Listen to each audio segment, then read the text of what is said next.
coming at you once again from Tbilisi, Georgia. And over there we have the Mother of Georgia statue.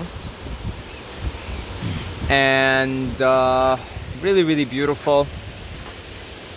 We're going to talk about energy, which is a befitting topic for where I am at the moment. There is a nice waterfall. Oh, it's just right there at the bottom, and I want to keep going up because this place just seems to keep going up and up and up and up. So I want to talk about energy and breatharianism. I would like to revisit that topic, which I have talked about many times, but I know there's a lot of new people here in this channel, and you guys might want to unsubscribe because I'm gonna make the statement here that human beings can, and some already do, live without eating food. And you know, I wouldn't advise this to anybody. I don't personally do it, but at least understand it if it's something you're interested in. There's a lot of benefits that come from pursuing such a lifestyle.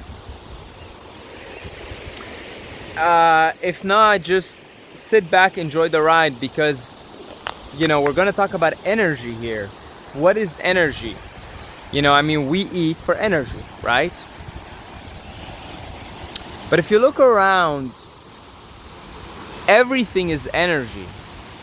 And literally everything is energy, right? It's all, I mean, the tree is an energetic being that vibrates at a certain frequency and manifests in a certain way. You see? Let's take a look at the waterfall. The waterfall is energy in motion. I mean, that's really what it is. It's energy, just it happens to be in motion because it's vibrating at a different frequency, at a different speed, let's say, than a tree or a human. And so the energy there flows in a more fluid manner, and there is more force in that particular energetic manifestation, you see? And so when you're beholding a waterfall, you literally behold it. You just stay still for a second trying to take it in, because there's so much force, energy, output in a waterfall. And this is not even a big waterfall. I mean, I've been to waterfalls I've been to Niagara Falls. I lived in Canada for 15 years, and you're just kind of standing there. You're like, wow, look at all that energy. You're just trying to soak it all in. And so everything is energy vibrating in different frequencies and manifesting in different ways according to the vibration of that particular energetic flow. So I'm gonna quote Bill Hicks. You guys who watch the videos regularly probably heard me say this many times. So basically it goes something like, all matter is merely energy condensed to a slow vibration. So all matter is merely energy. See, that's all matter. We perceive it as matter, physical things. All matter is merely energy condensed to a slow vibration. So because the vibration is slow, this here manifests. You see? Because the vibration is slow for the tree, so it also appears to be solid. Same for a human. Right? Now, for a water, let's take a look at the waterfall here. It is also matter. It is water, but it is vibrating at a faster vibration, faster frequency, let's say, than wood, right? So you could feel there is more energy coming off of the waterfall because, all matter is merely energy condensed to a slow vibration. So even the water is matter. Even the water comparatively compared to air, it's vibrating at a slow vibration, condensed in a slow vibration. However, it's faster than wood, so that's why it's more fluid, and it energy loves to move. And so because the water moves, and in this waterfall it's moving at a faster rate, there's more energy, okay, than say a tree, right? A tree is kind of just still, right? And so it also gives off a particular energetic feeling, an energetic vibration. But compared to a waterfall has a lot more energetic output than a tree, due to the vibration, which happens to be faster in that case, in the case of the waterfall. So again, you behold a waterfall and you're just like, wow, all that energy is unbelievable. So everything is energy. It just comes down to the degree of vibration. So all matter is merely energy condensed to slow vibration. We are all one consciousness experiencing itself subjectively. There is no such thing as death. Life is only a dream, and we're the imaginations of ourself. So let's bring it back into food here, right? Food, you pick up a piece of apple, and that's it holds a particular energetic vibration. Now, all food is solid, right? All food, as we call it, is solid. So an apple, a piece of chocolate, they're all forms of food that carry a certain energetic stream of information. So you pick up a piece of apple, you eat it, that's energy. You pick up a piece of chocolate and you eat it, and that's energy. Now, of course, a piece of apple holds more energetic output than, say, a piece of chocolate. An apple has the sun's energy, and it has water in it. It's like 85% water, distilled water, right? You compare it to a piece of chocolate, which is processed, the life force is stripped out of it, and one's gonna give you more energy than the other. And sometimes, you'll eat certain foods and you'll feel instant energy, but you crash, and then you have to deal with all the toxicity that is the result of eating that food, right? So solid foods, degrees of energy. Coconut water, for example, has incredible energetic output. Same with citrus fruits, etc., etc. All right, now water is also energy. I mean, we die before from dehydration, from lack of water, than we do from lack of solid foods. That should tell you something. Because we've been brainwashed into the calorie paradigm, which is a completely faulty paradigm, we don't really think of water as energy, right? Like, oh, I'm still hungry. You drink water, I'm still hungry, right? Because you don't really think of it as energy, but actually, you will die before from not having water than from not having solid food. So that should tell you something. Water is energy also, and the quality of water that you drink has a particular feeling on you as well. If you're drinking pure water out of some really clean Lord of the Rings type waterfalls, right, you're gonna feel very energized by that type of water, as opposed to drinking tap water, for instance. You see? But that's also energy. Now, it's a lighter form of energy. And so some people out there right now, they live off of water. That they're called level 3 breatharians. They just drink water. That's it. They don't eat solid food. They just drink water. It is a form of energy also, lighter form of energy than solid foods. And then you could take it further and look at the air. The air is it's less dense. You can't even see it, really. It's less dense. You can't see air. And some people live off of just air. They don't even drink water anymore because all the elements required to sustain the human body are inside in the air. Actually, that's why it's called breatharian. You see, and on. It's just a matter of density. Some people live off thoughts, mind.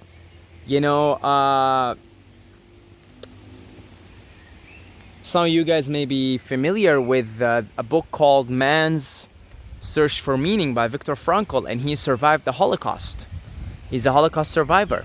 And he said the people who survived, including himself, he said they had a purpose. It's thoughts. They thought that there is a purpose, a meaning to their suffering. And that's why they survived. And he said that's what separated people who survived from people who didn't. And he said they had a meaning. And what's a meaning? It's a thought form. Can you touch a thought? Can you grasp a thought? No, it's just a thought, but it can energize you. You know that when you're sitting in your room or something, and suddenly you have a thought and it energizes you, and then you can't even sleep because you're so excited or energized. You didn't eat, you didn't drink, you didn't do anything. You just had a thought and it energized you, because thoughts are subtler forms of energy. And it's a funny thing, because the subtler the energetic source is, the more energy it gives. So if you eat like really dense food, like let's say you eat meat, you have to sleep like 10 hours. You have to sleep a lot just for your body to process that, get rid of the toxins and the toxicity and the heaviness and the density, and it'll extract some energy, because everything gives something, it gives energy. But it's taking a lot of energy from you, so you have to sleep a lot more. But the subtler and subtler it is, the less sleep you need, the less rest you need, because it's just... So basically now it comes down to an example. If you're still watching up until now, I'm going to give you an example that's really going to clarify things for you. As above, so below. As within, so without. Let's take a look at our cars. Now, our bodies are cars, are cars for our souls. Let's take a look at our vehicles, our automobiles. Now, currently, most of the automobiles on the street, they use fossil fuels. Fossil fuels are denser material that gives energy to our cars. And if you don't put fossil fuels and the tank is empty, you're not going to be able to operate the car. All right, now install a solar panel on that car. When you run out of fossil fuels, it's not a big deal, because you're getting energy from the sun. Correct? You're getting energy from the sun. So now your tank may say it's empty because there's no fossil fuels, but guess what? It really doesn't matter. You've got a solar panel installed, and in fact, you're never gonna have to make a trip to the gas station ever in your life. Your car is a hybrid. It can use fossil fuels, dense fossil fuels, and it can use the energy of the sun. It can use the solar energy. You see? So now that's interesting, isn't it? Because you're a hybrid being too. Your car, which is your human body, is a hybrid vehicle. It can use fossil fuels, so that's solid foods. It can take fruits, it can take vegetables, it can even take meat, and it'll use it for energy. And of course, you have meat versus fruit. One is more superior than another. It's going to take less sleep, less rest, less toxicity, etc. However, let's just stay in the realm of fossil fuels. You see, you're a hybrid too, just like our cars, our automobiles. And you can choose to just operate on solar energy. So you could choose, I want a car, I don't even want fossil fuels anymore. I just want solar energy. And then you install your solar panels, and you already have the solar panels. In fact, your body is a walking, talking solar panel. And it's always actually grabbing energy from the elements, from the sun, right? If you're sun deprived, you're gonna have a lot of problems, a lot of health problems. So I mean, how do you get vitamin D from the sun? You're a solar panel. It's not just vitamin D, by the way. You're getting a lot more than just what science says. It's just vitamin D. No, it's like a lot more than that. right? A lot more than that. And your body is literally a solar panel extracting that energy. You see? So you're a walking, talking solar panel. Period. Period. And you're a hybrid, essentially. Your body's a hybrid car. So if you wanted to operate on fossil fuels, fine, keep eating solid foods. And there are consequences, you know. A car that is using primarily solar panels is gonna last a lot longer, and it's gonna cost you a lot less money. You just buy the solar panel, install it, maybe a little bit of maintenance every now and then. That's about it. It's free energy. It's called free energy for a reason. And so by switching over in your own car, your body, to free energy, you're gonna live longer, you're gonna be healthier, you're gonna sleep less, require less rest, have more energy, because it's expensive to keep eating solid foods. It's very, very expensive and inefficient. It's called shitting and pissing for a reason, because it's waste. It's coming out of your body. It's waste. Okay. Same thing with fossil fuels. You know, the efficiency is not good. There's a lot of wasted fossil fuels, causing pollution, environmental stress, etc. With a solar panel, it's free energy, baby. It's costing the environment nothing, and the car's gonna last a lot longer, and it's costing you nothing. It's the same thing. As above, so below, as within, so without. So this example should make it clear to you that you're in the exact same. You're a hybrid car. Your body's a hybrid car. And if you begin to learn how to get in touch with subtler forms of energy, your mental energy alone is, you can do anything with your mind, really. You can tell yourself, I'm gonna, do anything,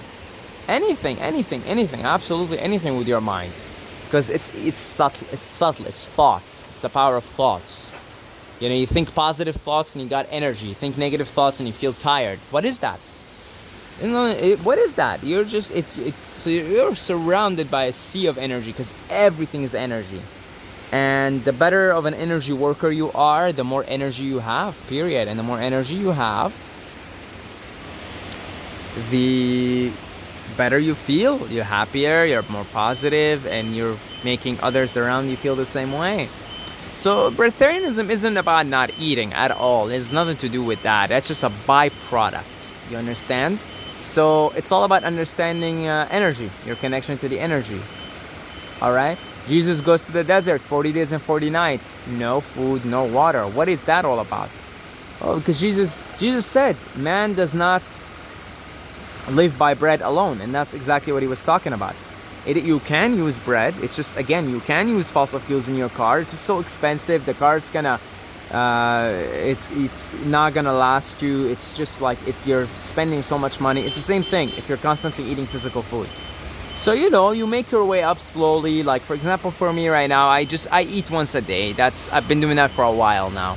I used to be eating 3, 4, 5 times a day, and I was chubby. And I can see that the less physical foods that I eat, and the more I'm sustained, like just being in an area like this, man, is very, very uplifting. I'm eating the energy, the prana of the energy of this place that I'm in here. You see? And so, like when you're in love with someone, for instance, and you could just be with that person for like 2-3 days, you haven't eaten anything. What is that? Because you're in love. And love is like, it's love. It's non-physical. Really, love is non-physical. And you didn't eat for 2-3 days and you don't feel hungry. What is that all about? Again, there's something here. Study energy. Study yourself. When you study, you are energy. You're pure energy. You see. So, yeah, that's just I guess a little introduction to the concept of breatharianism. To maybe those that have never heard of it before, I'll definitely make more videos, because I'm being called for that path again. All right, I'm gonna go ahead and enjoy this beautiful place that I'm in, and I will see you guys in the next video.